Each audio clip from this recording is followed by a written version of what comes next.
Redraft season is upon us, but can we take advantage and use it to our benefits in Dynasty? I'm joined by friend of the show, Wyatt, as you will know him at YB_FF, to kind of meander through a conversation about how we can take a redraft mindset into Dynasty and what benefits it could cause us. Wyatt, thank you ever so much for joining us this evening. How are you doing? Great. Always happy to be here talking with you, Rich. I appreciate being on the show every single time. No, perfect. So really appreciate you jumping on. And yeah, I guess let's set the picture. You know, we're heading into July, August time. People start to shift their mindsets towards that redraft mentality. Do you find that in your Dynasty leagues it changes much? Do you find that there's any big kind of mindset changes between league managers, how people are valuing players at all, or do you find it tends to be fairly consistent as we head towards September time? I think there are some managers who start to hit the panic button a little bit as the season draws near, and they're actually like taking a look at what their starting lineup really looks like and thinking like, oh, I need to get another running back because I don't know who my RB2 is going to be.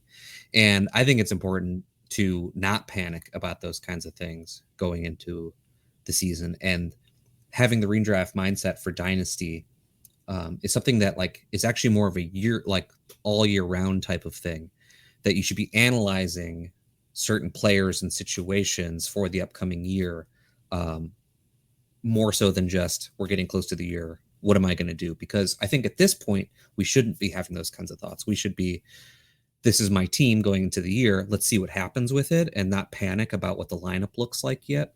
Those redraft thoughts, I think, are actually year round.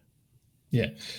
I think that's a really interesting point. And I think it's, it's something that I try to look at value, and value is king, and I'm not trying to set up lineup and all that kind of things. And to me, with Dynasty, I think you can take that to the extreme a little bit more than perhaps people are most comfortable with. Just done a show with Matt Price where I was talking about how the beauty about Dynasty is there's normally only 5 or 6 people who are trying to win a league. In redraft, it is a full 12 people trying to win a league at all times. Yeah. And it gives you a little bit of leeway of you don't need to be the perfect contender in week 1. You can afford to, okay, maybe I've got a glaring hole at RB2 or something like that, but actually I don't need to address it in week 1 because I can probably cobble enough to get, enough wins to make the playoffs without it. And so let's wait until week 7, week 8, when hopefully something will kind of pop up. Yeah, absolutely. And, those kinds of thoughts about like redraft, applying them to Dynasty, for me, it most happens either in startup drafts or when Dynasty season is in full swing while redraft players are not playing, in like early and off season when people are getting over their skis for rookies potentially, or the prospects coming in. They're thinking about, this player is going to lose value because they're reaching an age apex. And you could be thinking, these are the players who are going to be valued lower than their actual point output come season time that I might be able to get at a cheaper price right now, thinking about specifically the next year, which is not always do we want to think about that way in Dynasty. Obviously, we're always thinking about the future, but we can be thinking about the upcoming year, and specifically the upcoming year. And where can I find these cheap points when I can't find them at other points in the year? Yeah, I think that's fantastic. It brings me on to one of my favorite things to do at this time of year is it's very basic. I take DLF ADP. I take some form of redraft ADP, and I literally plot it on the x-axis, on the y-axis for each position. Yeah. And I look at it and I go, normally there's a fairly nice little line of correlation, but there's people that are either ends, and it's like, okay, does everybody that's not close to the line make sense? And I will just work through it and say, at running back, there'll be, a Christian McCaffrey or something like that that's higher up in, or Derrick Henry higher up in redraft ADP than Dynasty ADP. Okay, that makes sense. But is there a player that, and you tend to find this around sort of wide receiver 3, wide receiver 4 mark, particularly, where there's a player that's relatively young, that's in a good, stable situation, yet for some reason, redraft is higher than Dynasty. And it's like, okay, so that doesn't make sense. Yeah. Why are redraft ADP so much higher, then that player immediately becomes a target and a buy and things like that. And I think you can run that across all positions, and there's always players that pop up and become glaring values, or players that are significantly under or overvalued in Dynasty for basically no reason. And it's something that as I said, I always try to do it this time of year. I think that is a very simple and very smart thing to do throughout the off season, is that exact practice that you're doing. I think that the results of that will be changing throughout the off season, which is why I think that it's important to do it at various points. But I think it's incredibly, it's one of those things where it's just like, it seems so simple, but it is so effective of doing that, because like that would like point you towards like James Conner over the last few years. Like he's constantly the off season comes, his dynasty value drops, and then redraft season comes around, and people are like, yeah, he's gonna be great as long as he's healthy. Like we should be drafting him highly. Yeah, absolutely. And I think that we tend to see it more with those kind of, I always call them volume-based RB2s that just get cast aside in Dynasty. You know, every year in, year out, they're not the sexy names. They're not going to give you the high elite numbers. But if they stay healthy, they're going to be a, running back 12 to 16 that's got good, reliable volume. You can buy them for a second round pick at basically any point, and they're great. And I think that those are the type of guys, when I was saying earlier, you don't have to chase the kind of the players to fill a hole too early in the season, because you know that James Conner or Alvin Kamara or something like that, you can buy week 7 for a second round pick and they'll give you solid production moving forward. So yeah, no, it's definitely a thing I'd like to do. Flipping it the other side then, do you think there's anything that we can kind of potentially use to look at selling players, and where people almost become redraft focused? Can we use it as a sell high point? I always talk about, is there an opportunity to buy veteran players for cheap in April and May because nobody wants old players and we become age obsessed, and then once we get into redraft mindsets, they suddenly get back kind of increasing in value? Is that something you've tried to do? Is that something you've seen done, or do you think that that's nice in theory, but in practice struggles to be put to bed?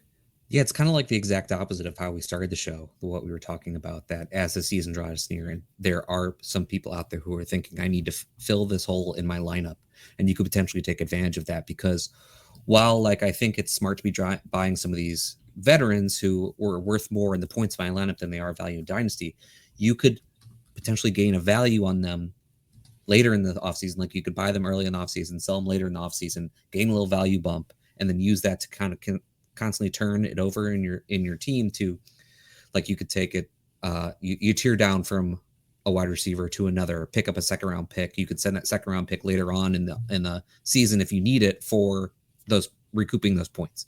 There's things like that you can do. Yeah, it's basically just like the opposite of what we were saying before. And once you get into season, people will be hounding for points more, that you can think about, like seeing where you are.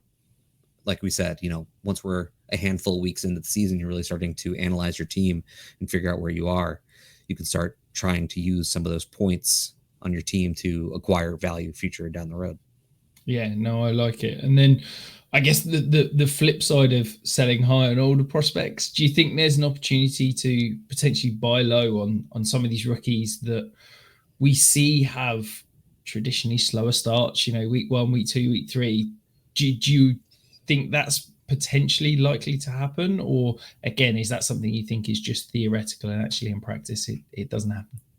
I think a lot of times it's more theoretical than anything. People say like, oh, I'll buy him when, his season's not going as well as everybody thinks it is. But the problem is you're trying to buy him from the person who just drafted him in their rookie draft, more than likely. And they probably feel pretty strongly about that player.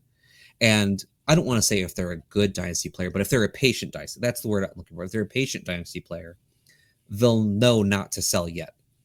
Or at least in a lot of cases, it's best not to sell yet. Sometimes, players are not doing what we'd hope to start the season, and it's a good time to get out. Like you drafted Jalen Polk last year fairly highly because of the draft capital that he got for the Patriots, potentially in the second round. I know he was going in the second round of some dynasty rookie drafts, and he has a really bad start to the season.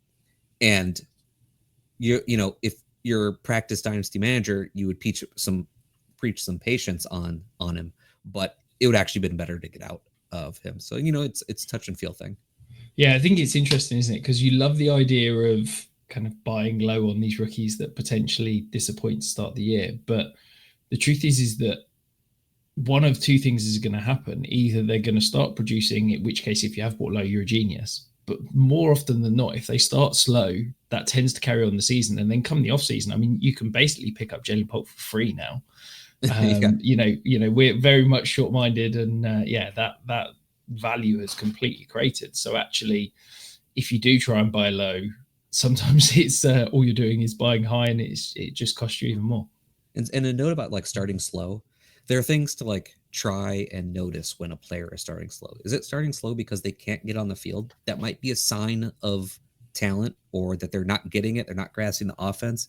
Is it they're running some routes, but they haven't started picking up targets yet? Like, are there some peripherals we can look at that say he's trending in the right direction? Is he not getting on the field as much as we'd like, but when he's on the field, he's really efficient with the opportunities he's getting? That could build. Like we have to try and see what that starting slow really is and go from there. Yeah, no, absolutely. And before we move on, is there any other kind of, I guess, redraft mindsets or things that you think as a dynasty community or a dynasty player you could potentially tweak or take advantage of to help you longer term?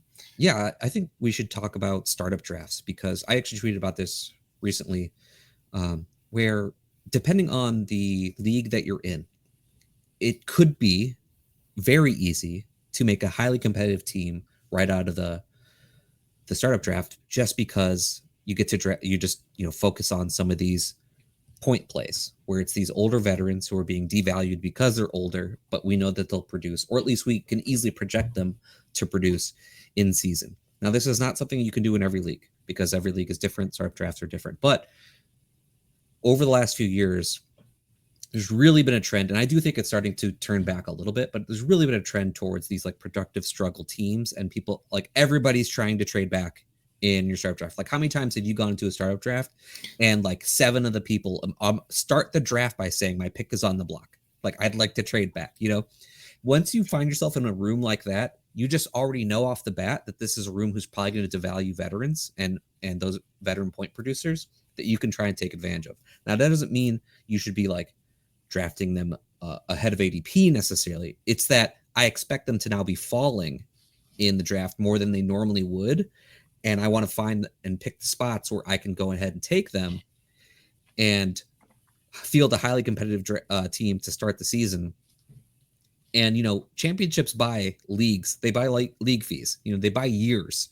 And while it might be a team that 2 years from then you already know you're gonna have to be retooling it, you're gonna basically have no worries about it, because you've built up this bank essentially from being competitive. Obviously, it's very hard to win a dynasty league. Playoffs are essentially weighted coin flips. It's not like just because you have the best team in the league, you're a high percentage to win the league. You just have a higher percentage than a lot of people. But finishing second place, finishing third place, a lot of times those still at least buy your league fee back. So I think it is something that, if you can pin the room, it's something you can practice much easier in startup drafts if you're paying attention to it. Yeah, I think that it's one of those things that if you can nail it, it's really impressive. And I think that it just kind of, you almost have to understand the risk and play it out well. It's funny you talk about it. So I did a startup draft about a month ago, and it was one of those rooms where every single person was like, I want to trade back, I want to trade back, I want to trade back. And I was like, okay, let's see how this goes. And one team, it's a guy called Kilmo. He's a member. He's in our Discord community. He took an approach that I have genuinely never seen before, and I'm absolutely fascinated to see how it is. So he had the 101. He traded up for the 102. This is a super flex league. Okay. So he's come away with Josh Allen and Lamar Jackson as his franchise quarterbacks. He then obviously, I think it was like his second, third, and maybe like a 6th round pick that he traded to get the 102. And he just went the most aggressive team I've ever seen somebody build in Dynasty. And you now look at it. So let me run you through his team. So Josh Allen, Derek Henry, Christian McCaffrey, Tyreek Hill, Mike Evans, Cortland Sutton, Evan Ingram, Chris Godwin, Joe Mixon. And he's got Alvin Kamara, Aaron Rodgers, Aaron Jones.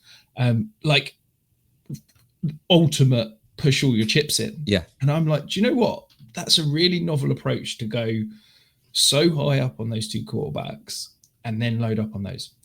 The one thing I thought that he could have done, and I almost messaged him about it, I was like, no, this is a fairly high cash league. I don't want to talk to him during it. I think that after he'd gone kind of round 14, say, when he'd pushed all those chips in, to me, what he needed to then do is pivot and go pure rookies, pure young, high upside options. Instead, he continued and he drafted Zach Ertz and DeAndre Hopkins and stuff like that. And I think it's fine if you're going to push your chips in like that, but you need to have an exit plan. You need to have an exit strategy, because you need to say, right, this is maybe a 2-year window I'm building here, but I need to already start thinking about the next phase of my team. And that is, to me, not trading away draft picks and starting to target some of those low risk, high upside options that would be kind of 3rd and 4th round picks in rookies. Because realistically, you know, Zach Ertz, DeAndre Hopkins, they're not hitting his lineup and they're just going to age out. And so I think that, it's like you're saying, if you can nail it and you can take that pure redraft mindset into Dynasty, it could buy you 6 years of free entry into the league, in which case you can rebuild and retool and kind of get to a point to go again. But it is a narrow window and you've got to nail it. And I do think that at times we've almost, as you said, taken it too far, where people are chasing like sexy lineups rather than good lineups. You know, people want 7 first round draft picks so they can draft all these, and then they can post it on Twitter and be like, look at this draft that I've just done. Look at how young my team is. I've got nobody over to age 23. But actually, it's not going to be a good Dynasty team. It's just, it gets lots of likes on Twitter, should we say. I really like the point about the person needing to kind of change course slightly as the draft went on. And if I made this conversation, reminds me of 2 of my favorite startup drafts that I've had like in my Dynasty career. One was before the 2021 season. It was Justin Herbert's second year. I believe that's 2021. But in the startup draft, I did something similar to what you're talking about with this person, where I had the 3rd overall pick, and then I traded up for the 8th overall pick, and I had drafted Josh Allen and Justin Herbert to start that. I got really aggressive there, obviously, but I believed in those players and I kind of wanted to have some fun with it. But then what I did is, in this following rounds, I started trading back some to try and recoup some more picks after having to trade up like that. And then you can't overload on those players who have like actual short shelf lives, like a DeAndre Hopkins, like right now in the last couple of years or whatever, where there's a chance they are an actual nothing this year, and that's just like a dead roster spot. Like it's literally they become droppable. So you have to start, like, you can take the values on those veteran point producers when they come, but then at some point you still have to be able to mix in some of those players who have a little bit longer shelf life, even if they're still like the veteran players, like 27-year-old running backs, like they still have a couple of years left a lot of times, whatever. So things like that. That league that I'm talking about where I did it, it was one of the best because I won the first 2 years of the league from that startup draft, because like after doing that, I started focusing on some of these rookies, like you were saying. Like I drafted Amon-Ra St. Brown. I made like a priority to attack players like that. So I had him for his rookie year. That worked out, things like that. And then the other startup draft that I wanted to mention, this is something that I think is very rare to pull off, because I kind of did both sides of the coin, where I started off the draft by trading back because it was a room where it was available, and I traded back a couple times and picked up 2 future first round picks. But then we're like in round 4 or 5, and I'm realizing that the people who are trading up aren't being aggressive at all on the veteran point producers or anybody who's like of a certain age, so that all these players were starting to fall. I realized I can actually field a competitive team while having future draft picks. And you're going to the year 3 of this league. I've been competitive in both years. I haven't won yet, unfortunately, but like I said earlier, it's hard to win a Dynasty league. but I've been competitive each year. So I've been in the mix while having future draft picks, and I've continued to just like load the roster now going to the third year.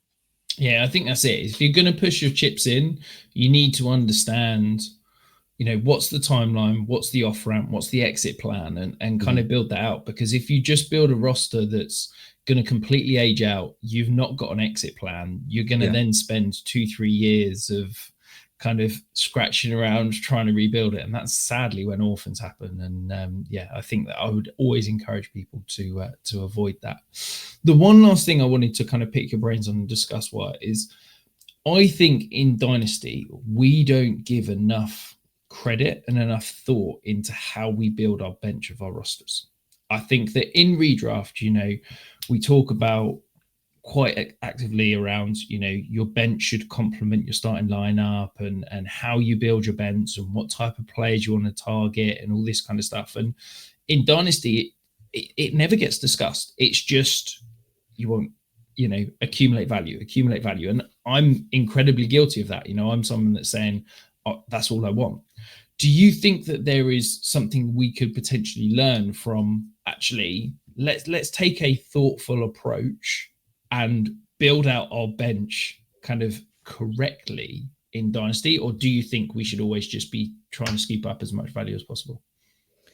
Well, I'm not the first person to say this, and I think a lot of people are on this train that a lot of your bench, I think, should be backup running backs on teams. And this kind of helps in both directions, because I think for the most part, once you start getting to that bottom of your bench, we're just looking for any potential points that we could potentially get, and possibly moving those pieces into future draft capital because they're scoring points. Because for the most part, our benches are a bench for the reason, and we're not counting on those players. We don't expect to count on those players. If we get anything out of them, they're a bonus. Like, for the most part, you have your starting lineup, a few key players after that on your bench that you expect to be able to use and count on through the season. But otherwise, Dynasty rosters normally aren't loaded top to bottom.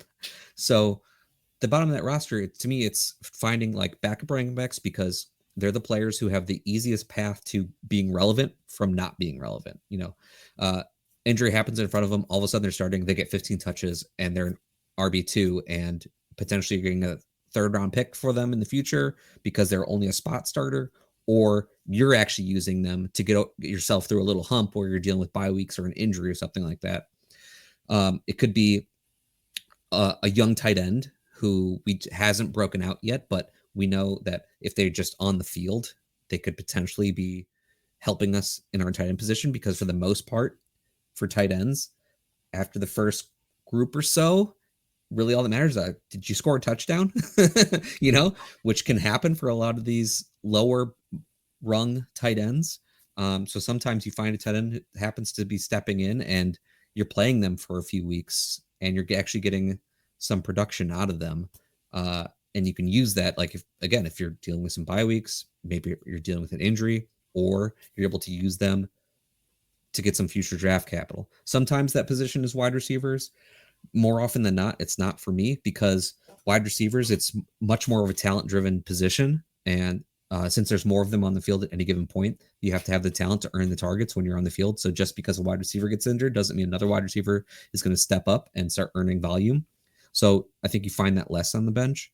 There are, like, obviously some rookie wide receivers you draft in the third round of your rookie draft, and you're like, I think this guy could be good, and you stick him on your taxi squad or the end of your bench, and you hope that one day that he pulls through and talent, skyrockets him. But more often than not, I'm trying to load my bench with those running backs, with those tight ends, with that redraft mindset, because they could potentially be in my lineup quicker than another position. Yeah, I love this. I'm going to take this as a massive pat on the back for me, Wyatt, because you're an incredibly smart guy. I love your way you think, the way you approach stuff. And you've hit on two of my very, very firm held beliefs in that. First of all, I always preach that when you think about your dynasty lineup, you should treat it as a squad. And what I mean by my squad is, say it's a start 10 league. To me, the squad is your 10 starters plus one backup at each position. So your squad is 15 players. Yeah. And then the rest of that is churning end of bench spots that you churn. I want to build the best squad possible of the 15 players, and then the rest I almost don't care about. Like those are the positions I churn. And then the players that I'm churning are what I class as volume-based positions. So for me, they're quarterback and running back, for exactly what you hit on, is that I want as many players who are an injury away from fantasy relevancy. And, so I'm rostering backup quarterbacks. I tend to lean towards younger guys than older guys. But yeah, I want, I'm probably one of the few guys that's rostering Tyrod Taylor or something, because if Justin Field gets injured, Tyrod Taylor's going to start for the rest of the year. It's a good point. And that's fantasy relevant. So I view running back and quarterback as those positions that are one injury away from fantasy relevant, because they are volume-based positions. Whoever starts at quarterback is going to score fantasy points. That's not the case at wide receiver. That's sadly not the case at tight end. So, I love that mindset, and that's certainly what I try to teach our members, and what I try to put out as much as possible when I'm doing my roster reviews and stuff like that is build your squad, and then the rest of it, that's churning. And those are players that if they see a spike in value, to me, I'm selling it, because I'm saying as soon as a running back pops up, unless they're good enough to get into my squad, that's when I'm selling it. A running back he's going to start for 4 weeks because of an injury. Boom. If I can get a second round pick, great. If I have to attach a third, I'm fine with that. But that's when I can accumulate draft value and hopefully get as much as possible to churn that end of roster spots. I like the point about quarterbacks, because I definitely on teams will occasionally try to roster a couple quarterbacks who, that if they have a chance to start, they're going to produce fantasy points. Like Jameis Winston is someone who I kind of just like having on my dynasty rosters, because if he ever starts, we know that we can play him with confidence because he's going to score fantasy points.